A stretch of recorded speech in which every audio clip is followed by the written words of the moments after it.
You ask Tiger to calculate. This deals with finding the midpoint between 2 points. The midpoint between the 2 points is negative 64,10.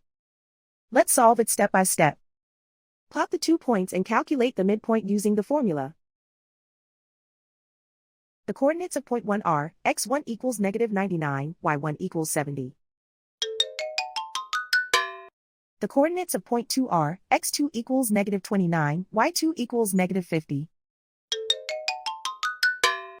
PM represents the midpoint of the 2 points.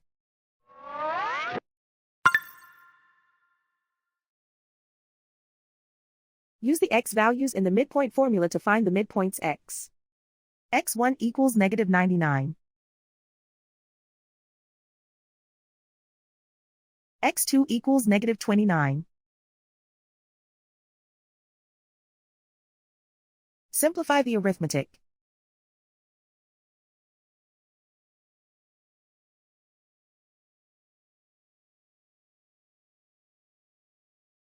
Use the y values in the midpoint formula to find the midpoints y. y1 equals 70.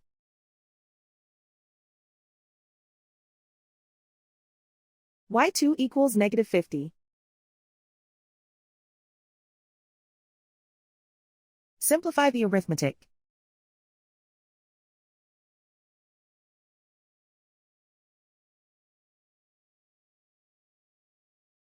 And so, the midpoint is negative 64,10.